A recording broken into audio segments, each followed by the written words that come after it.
Meus irmãos, boa noite, graça e paz do Senhor Jesus. Amém? Que bênção é cantarmos juntos na presença de Deus, louvar o seu nome, no domingo à noite, o povo de Deus reunido na sua casa. Nós estamos pregando em Romanos, não é verdade? Então, onde nós vamos abrir a Bíblia hoje? Romanos, capítulo 5, versos 12 a 21.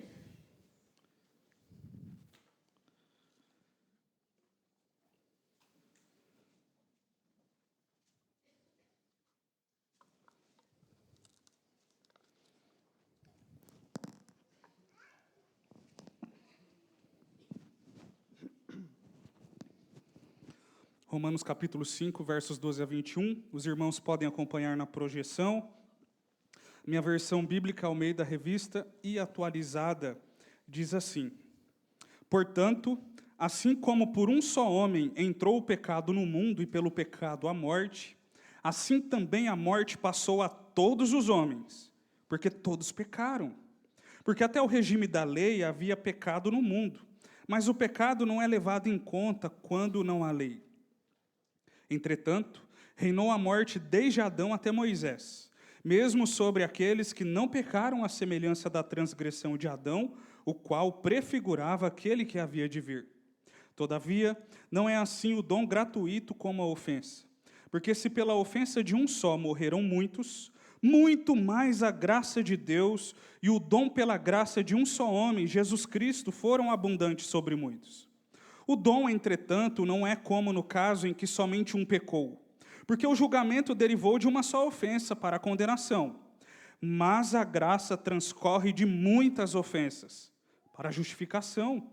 Se pela ofensa de um e por meio de um reinou a morte, muito mais os que recebem a abundância da graça e o dom da justiça reinarão em vida por meio de um só, a saber, Jesus Cristo. Pois assim como por uma só ofensa veio o juízo sobre todos os homens para a condenação, assim também, por um só ato de justiça veio a graça sobre todos os homens, para a justificação que dá vida. Porque como pela desobediência de um só homem, muitos se tornaram pecadores, assim também, por meio da obediência de um só, muitos se tornarão justos. Sobreveio a lei para que avultasse a ofensa. Mas onde abundou o pecado, superabundou a graça, a fim de que, como o pecado reinou pela morte, assim também reinasse a graça pela justiça para a vida eterna, mediante Jesus Cristo, o nosso Senhor. Vamos orar um minutinho? Obrigado, Senhor, pela leitura da sua palavra. Fale-nos ao coração através dela, em nome de Jesus. Amém. Você já teve a experiência de ser um representante de sala ou de representar alguém no seu trabalho? Ser representante de sala ou ser representante de colegas de trabalho é uma responsabilidade muito grande, não é verdade, irmãos? Afinal, o representante carrega sobre si algo que ninguém mais carrega. Ele é o porta-voz daquela turma. Ele é o porta-voz daquela galera que o elegeu para que este indivíduo o representasse tanto nos momentos bons quanto nos momentos ruins. Em relação a ser representante de um grupo de pessoas, há um aspecto muito peculiar que nós devemos considerar. Pode ser que o representante, na sua boa vontade de cuidar da sua tarefa que lhe foi conferida, ele possa errar e causar alguns danos àqueles a quem ele está representando. Eu exemplifico. Imagine no condomínio, nós temos o síndico. O síndico é o representante de todos os moradores daquele prédio diante dos fornecedores e prestadores de serviços. De repente, o elevador quebra. Ele precisa consertar o elevador. Ele contrata uma empresa que faz um serviço meia-boca e, de modo que é consertado o elevador, contudo, o elevador fica muito ruim. Deve ter sido um corintiano que arrumou. Nesse sentido, o serviço ruim prestado por aquela empresa, tendo sido contratado por aquele síndico, faz com que os representados por aquele síndico sofram as consequências. A taxa do condomínio aumenta e o elevador continua quebrado. O síndico, que é o representante daquela turma, fez algo errado, não foi? Contratou um mau serviço. Os condôminos que precisavam do serviço foram prejudicados, de modo que o elevador continua ruim. O texto bíblico de hoje nos mostra exatamente isso, 2 representantes. O primeiro, irmãos, trouxe a morte como resultado da sua representação para todos os que vieram depois dele. Já o segundo representante trouxe a vida eterna como fruto da sua representação para todos os que nele creem. É sobre isso que o apóstolo Paulo fala entre os versos 12 a 21 do texto bíblico, de modo que o tema é uma frase muito simples que eu quero que você grave. Em Cristo recebemos muito mais do que perdemos em Adão.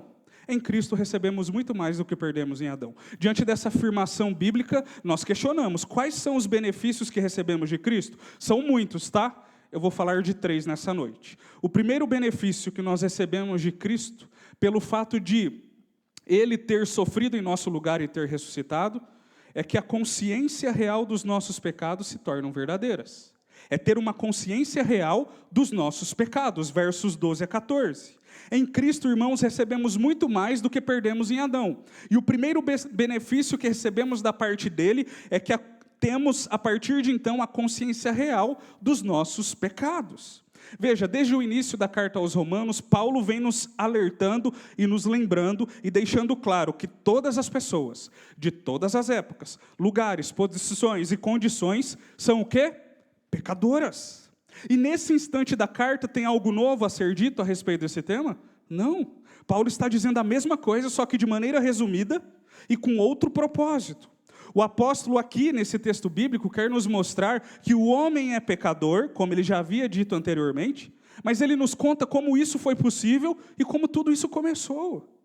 Paulo faz um resgate do Antigo Testamento, nessa porção bíblica, relembrando do nosso representante, Adão, como aquele que, representando toda a raça humana, homens e mulheres, pecou contra Deus, afetando então, irmãos, toda a humanidade e a sua esposa, que ele o representava, de modo que, tanto Eva, quanto todos os descendentes de Adão, inclusive nós, somos pecadores. Olha o que diz o versículo 12, para não restar dúvida. Assim diz Paulo: portanto, assim como por um só homem entrou o pecado no mundo, de quem ele está falando? Adão. E pelo pecado, a morte. Assim também a morte passou a todos os homens. E por quê? Porque todos pecaram. E isso é importante, irmãos. Aqui uma pequena pausa para 2 princípios a serem considerados. Veja, Paulo está falando uma verdade antiga para um povo do seu momento. E eu estou repetindo essa verdade depois de 2000 anos que o Paulo falou sobre esse tema. Com o que aprendemos a respeito disso? É preciso, irmãos, olhar com muita sinceridade para o Antigo Testamento. Porque Paulo só está dizendo o que está dizendo porque ele olhou para o Antigo Testamento e constatou que o primeiro Adão pecou. Às vezes nós desprezamos o Antigo Testamento. Às vezes dá medo do Antigo Testamento. É muito nome de rio, de lugar. Malemar, eu sei o nome da minha esposa, dos meus filhos, eu vou guardar nome de personagem. Quantos anos ele teve? Qual é a relevância disso para a minha vida? A relevância é total. Porque se o Antigo Testamento não tivesse importância, Paulo não teria citado o Antigo Testamento não só nessa passagem, como em todas as cartas que ele escreveu. E não só Paulo, mas todos os escritores do Novo Testamento ratificam, irmãos, o fato de que o Antigo Testamento é importante. Abra sua Bíblia, leia o Antigo Testamento. Não tenha medo do Antigo Testamento. Não deixe o Antigo Testamento para lá. Leia de Gênesis a Malaquias, medite nele. Estude ele, faça com que a palavra de Deus no Antigo Testamento possa, irmãos, trazer as verdades benditas do Evangelho. Às vezes é algo muito bobo que eu estou dizendo aos ouvidos de alguns, contudo, o povo de Deus vacila às vezes em não dar crédito ao Antigo Testamento como palavra inspirada de Deus. Paulo está dando esse crédito, nós precisamos também. Segundo princípio, é preciso, irmãos, ler as passagens da Escritura e crer que todas as passagens da Escritura, de fato, sendo redundante, são fatos narrados de maneira vívida e verdadeira no contexto em que eles aconteceram. Ou seja, são eventos históricos. E isso é importante, irmãos, porque Paulo está olhando para o contexto da igreja de Roma e ele precisa falar que os homens são pecadores e ele quer dizer quando tudo isso começou. Como que ele faz? Portanto, assim como por um só homem entrou o pecado no mundo. De quem ele está falando? De Adão. Veja, ele olha para o pecado de Adão, relatado em Gênesis do capítulo 1 ao 3, e ele faz uma leitura histórica do evento dizendo, esse fato aconteceu. Não é história, não é mito, não foi alguém que inventou, não é uma ilustração que contaram para que entendêssemos como o pecado entrou no mundo. Pelo contrário, Paulo está dizendo, isso ocorreu no tempo e no espaço, é verdadeiro, é verídico. Isso é importante, irmãos, porque muitos críticos modernos, incrédulos, referentes a Deus e a sua palavra, olham não só para o episódio de Adão, mas por toda a Escritura e tentam encontrar coisas que, na verdade, a Bíblia não está nos dizendo. Eles reduzem as passagens bíblicas a meramente exercícios que aconteceram para trazer alguma moral, mas não ocorreram, não. Onde já se viu Adão e Eva terem existido da forma como a Bíblia relata, isso não é possível. Onde já se viu um grande peixe ter engolido um homem e depois tê-lo cuspido, isso não pode ser assim. Veja, a Escritura traz para nós os fatos narrados como são, e isso é relevante para nós por quê? Porque o mundo da época, através dos livros que os filhos de vocês leem, dos filmes que eles assistem, das séries que eles assistem, das músicas que eles ouvem, de maneira sutil, querem trazer a mensagem de que não só Adão e Eva não existiram, como toda a Escritura é mitologia, é bobagem, deixa essa história de Bíblia para lá. Nós precisamos, irmãos, à luz desse texto, considerar o fato de que o mundo não está brincando em reduzir a Bíblia àquilo que ela não é. E o que ela não é? História inventada. E o que a Bíblia é? A palavra de Deus, onde nos narra, sim, eventos de personagens que existiram no tempo e no espaço, que viveram dessa forma como nos é relatado, mas são a palavra inspirada, inerrante e bendita de Deus. O mundo pós-moderno que relativiza a palavra de Deus, vai por esse caminho, porque não creem na Bíblia. O duro, irmãos, são pastores que anteriormente eram bons pastores, dava para ouvir. Hoje, cruz credo, não dá para ouvir não. Misericórdia. Esses pastores que anteriormente defendiam com fervor a palavra de Deus, hoje relativizam a própria Escritura em nome de um movimento social para incluir pessoas, relativizando os seus pecados. Porém, com Paulo, o que aprendemos? Que a Escritura é real. Ensina isso para o seu filho. Ensina isso para o seu coração. Em toda e qualquer circunstância, a Bíblia está nos mostrando que os fatos ali narrados são verdadeiros. São verdadeiros. E isso é muito importante. E é pelo fato de ser verdadeiro que o apóstolo Paulo pôde afirmar que o pecado de Adão trouxe consequências devastadoras para os seus descendentes. Ora, irmãos, a matemática é muito simples. Se Adão não é verdadeiro, o pecado também não é. Se Adão não existiu, não existe pecado. Se Adão não existiu, não existe pecado, também não existe Salvador. Se Adão não existiu, não existe pecado, não existe Salvador, também não existe salvação. Paulo está dizendo, pelo contrário, Adão foi verdadeiro, o seu pecado também, e com o pecado houve consequências sérias e graves. Quais foram as consequências que o pecado de Adão, o nosso representante, o nosso síndico, cometeu e trouxe sobre nós? São muitos, algumas coisas. Nós nascemos defeituosos, irmãos, em espírito, mente, emoções, consciência e nosso corpo físico também. E isso nos aflige todos os dias da vida.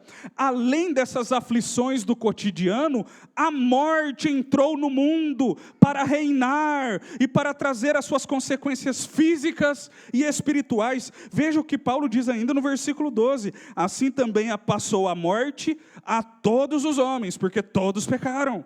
O pecado entrou no mundo e com o pecado, a morte. A morte é real, a morte é verdadeira. E na sequência textual, Paulo complementa dizendo, porque até o regime da lei havia pecado no mundo, mas o pecado não é levado em conta quando não há lei.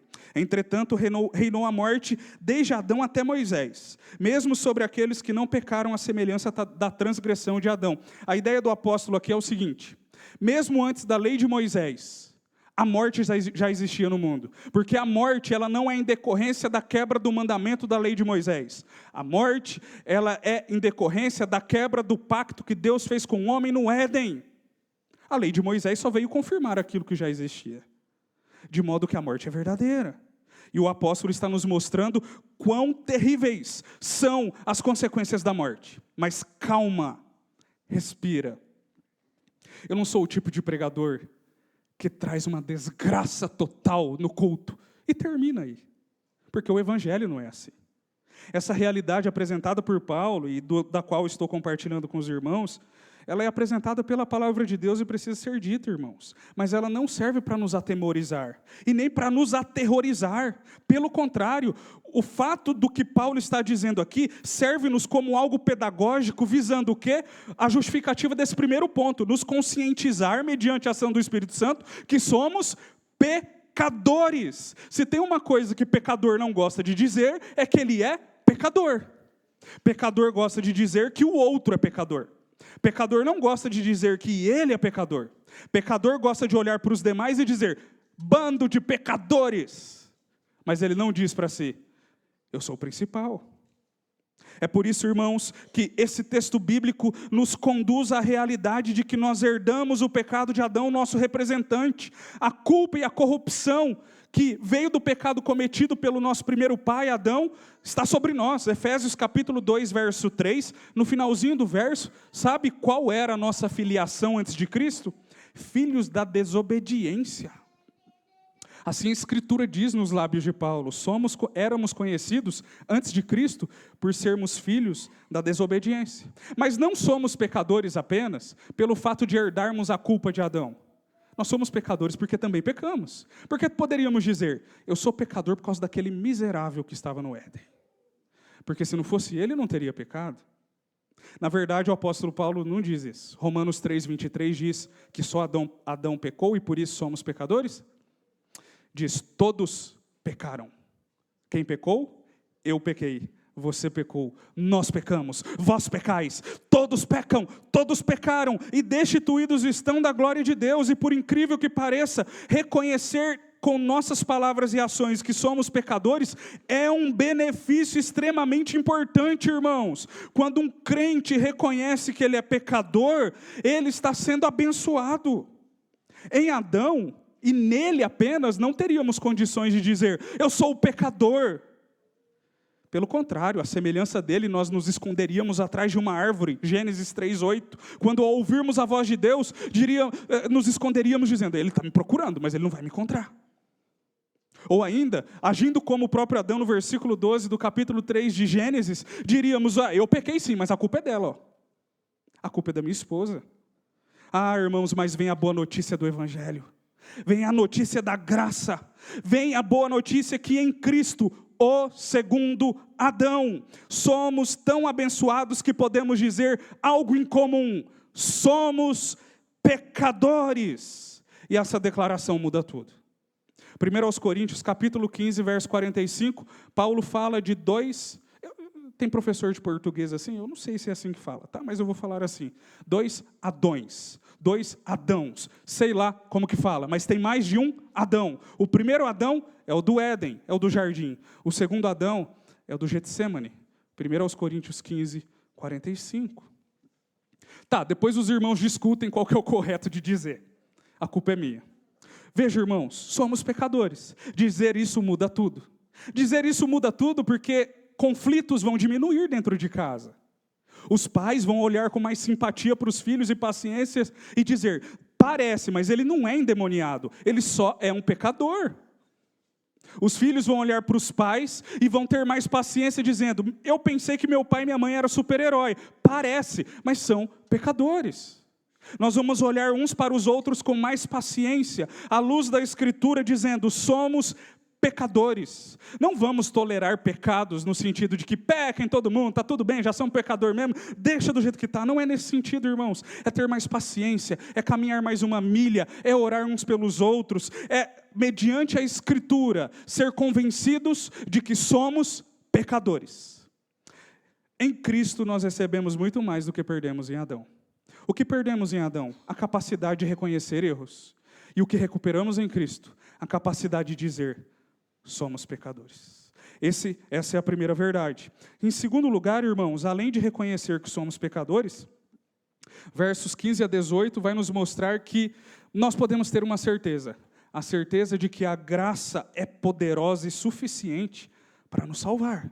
Como termina o versículo 14? Paulo nos diz que Adão prefigurava aquele que havia de vir. Ou seja, Adão, nos seus dias, apontava para Cristo, o segundo Adão. Em Cristo, o apóstolo mostra que, embora o Adão do jardim apontasse para Jesus, os dois foram completamente diferentes em suas ações. O gesto do Adão do jardim foi o gesto de autoengrandecimento. O gesto de Cristo no Getsêmani foi o gesto de sacrifício. Versículo 15, olha as palavras apostólicas. Todavia, não é assim o dom gratuito como a ofensa. Porque se pela ofensa de um só, de quem ele está falando, Adão, morreram muitos, e esses muitos aqui são todos, muito mais a graça de Deus, e eu gosto dessa expressão, se repete 2 vezes nessa passagem bíblica, muito mais a graça de Deus, e o dom da graça de um só homem. Quem é esse homem? Jesus Cristo. Foram abundantes sobre muitos, e esses muitos aqui são todos aqueles que creem no seu nome. Paulo está dizendo assim: a ação de Adão trouxe muita consequência ruim, foi um desastre, e pela sua ofensa, pela ofensa de um homem só, todo mundo morreu. E agora, quem poderá nos socorrer? Cristo Jesus, o segundo Adão, ele sim pode nos socorrer, porque nele, através dele, diz a Escritura, muito mais a graça de Deus e o dom pela graça de um só homem. Irmãos, que bendita é essa graça que emana e jorra da cruz, do sangue do Cordeiro, do qual eu e você um dia experimentamos e do qual o mundo um dia pode experimentar pelo testemunho do seu povo. Aqui vale uma pausa mais uma vez, não só para eu respirar, mas para a gente ver o que esse texto tem a ver conosco. A descrição bíblica, irmãos, pode nos levar a pensar nesse ponto do sermão, que Adão foi um miserável de um fracassado pelo fato da maneira como ele agiu, e ele foi mesmo.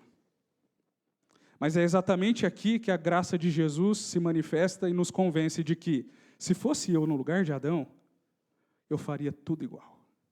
Eu não faria nada diferente. Vocês pensariam que fariam diferente? Com certeza não, somos pecadores, e a graça emana desse texto dizendo, fiquem no lugar de vocês, se coloca no seu lugar, ó crente da IPB de Mandaguari, no lugar de Adão, você faria a mesma coisa, se não pior.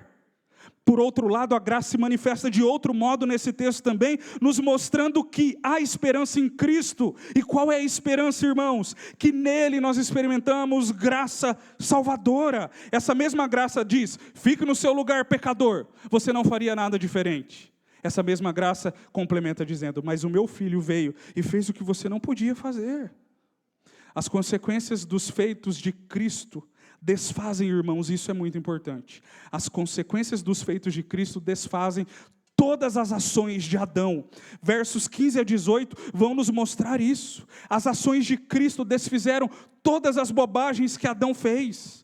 Paulo vai fazer uma comparação aqui com muitos elementos. Eu não vou destacá-los porque não podemos fazer isso por conta dos nossos propósitos de ser mais abrangente, mas os irmãos poderão ler essa passagem depois e fazer 2 colunas, as ações de Adão e as ações de Cristo segundo Adão. E os irmãos constatarão que o Adão do jardim vacilou, o Adão da cruz venceu.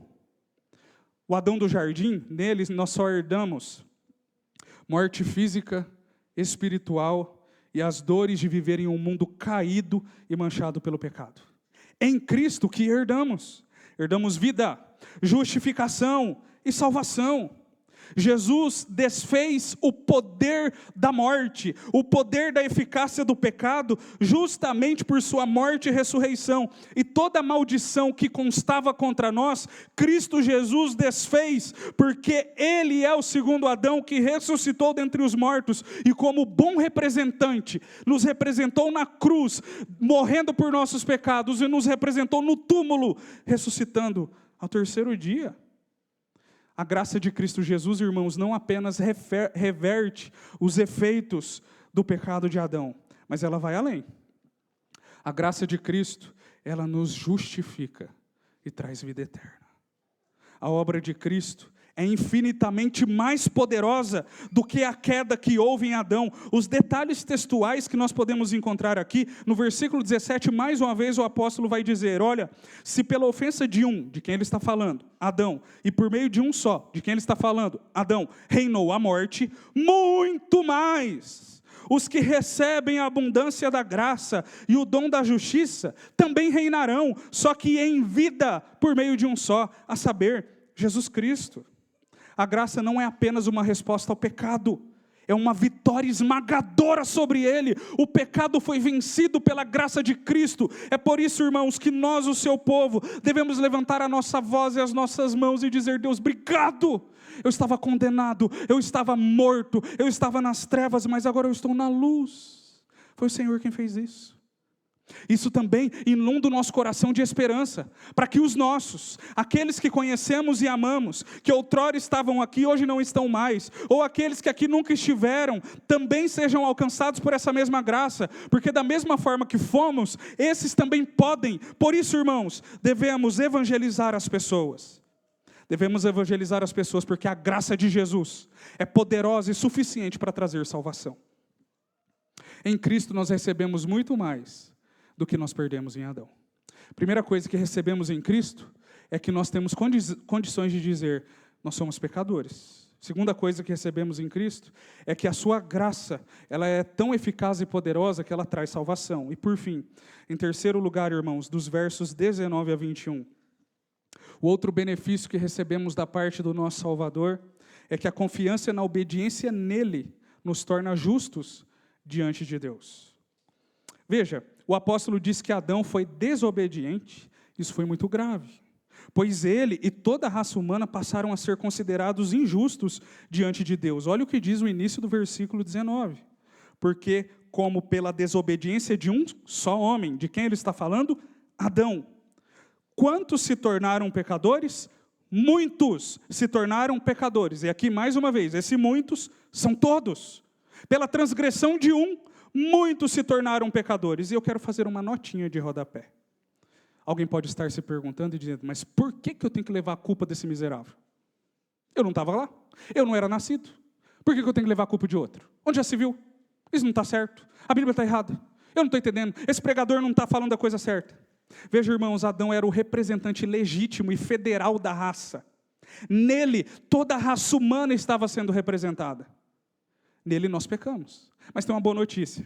Da mesma forma que você não estava no Éden e recebe a culpa pelo pecado do seu representante, você também não estava na cruz e recebe a graça da salvação.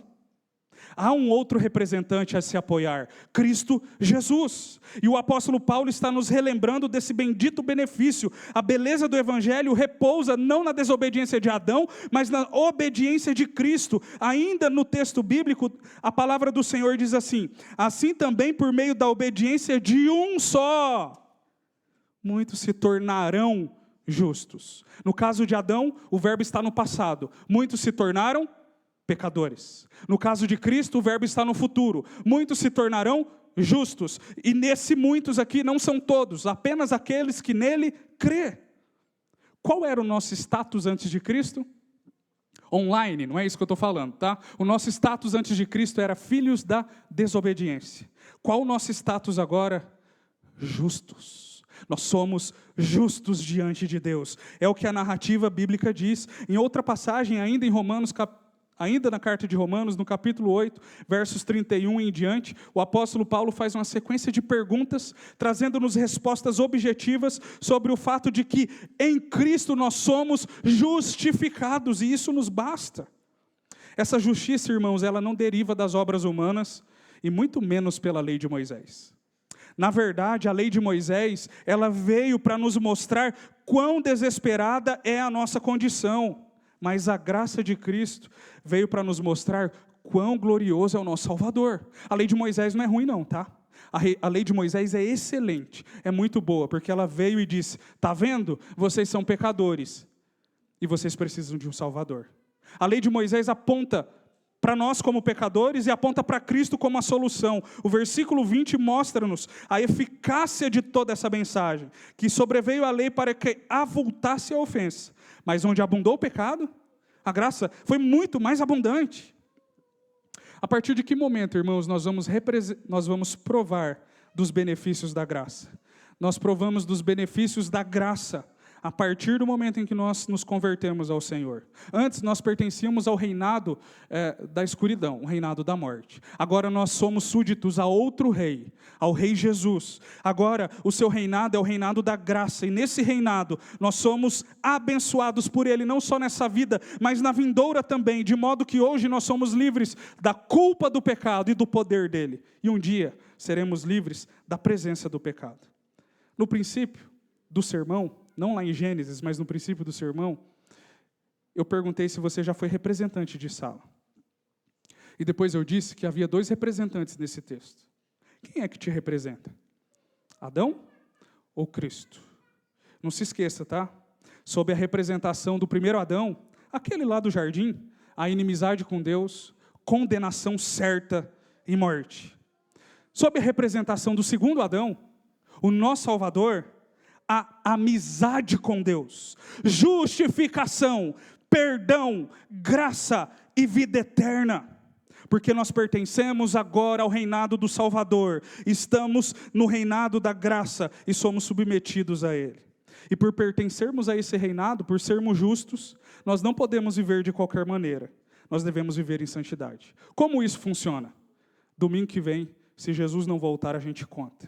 No capítulo 6 de Romanos. Em Cristo, irmãos, nós recebemos muito mais do que perdemos em Adão.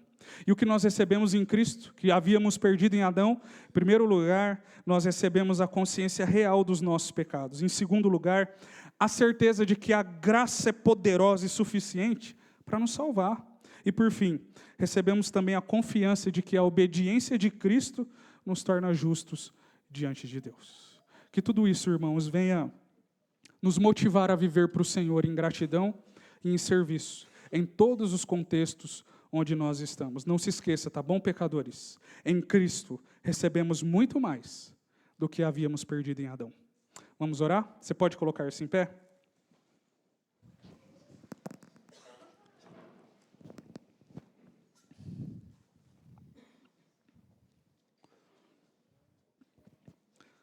Feche os seus olhos, vamos orar juntos nesse instante, meus irmãos.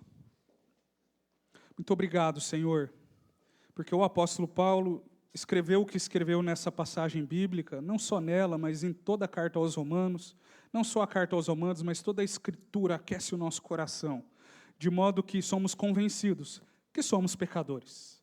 Como é libertador, Senhor, poder dizer, eu sou pecador e tenho um Salvador. Nós não dizemos algo do tipo, somos pecadores e agora? Acabou tudo? Somos pecadores e agora? O que vai acontecer? Não, Senhor. Nós podemos dizer somos pecadores e afirmar em seguida que temos um Salvador que teve misericórdia de nós, que escreveu o nosso nome no livro da vida e que não há borracha humana, borracha de Satanás, que possa apagar o nosso nome de lá. Obrigado por essa consciência santa que o Senhor nos deu. Também muito obrigado, Senhor, por ter manifestado a nós, o seu povo, essa bendita graça, essa graça que foi suficiente para me salvar, para salvar meus irmãos, e é suficiente para salvar aqueles por quem intercedemos, a quem evangelizamos. Senhor, use as nossas vidas e no poder do Teu Espírito, converta novos corações, Senhor, porque a Sua graça é poderosa para isso. Ó Deus, nós clamamos a Ti e colocamos diante do Senhor o fato de que também Cristo morreu por nós e foi obediente até a morte e morte de cruz, e é na sua obediência que repousamos a nossa vida, por isso somos justos. E o justo precisa viver para a glória de Deus. O justo não anda como injusto, o justo anda como filho de Deus, como alguém que pertence ao reino da luz, e nós somos do reino da luz. Ajude-nos, Senhor. Nos abençoe segundo a sua graça. Derrame sobre nós segundo a bênção do Senhor, que enriquece e não acrescenta dores. Socorre os nossos irmãos que trabalham, que, ó Deus, planejam, que vão e vêm. Que o Senhor abençoe aqueles que precisam comprar, vender, negociar. Abençoe aqueles que precisam de emprego. Abençoe aqueles que precisam de uma consulta médica, de um procedimento, de portas abertas. Socorre o povo do Senhor. E ajude-nos, ó Deus, a viver para a sua glória. Em nome de Jesus que nós oramos. Amém. Pastor, tem algum recado? Senão eu vou impetrar a benção. É que está tudo silêncio aqui, eu estou até com medo. Uma breve reunião com o pastor Isaías após o culto. Presbíteros, deixa a pizza para depois. Vamos à bênção? Queridos irmãos, que a graça e a paz do nosso Salvador Jesus, o amor de Deus, o nosso Pai, o dom, o fruto e a consolação do Espírito Santo que nos guia, nos consola e nos ampara, sejam sobre todos nós, o povo de Deus, até que Ele volte ou nos chame para a glória do Seu nome. Amém.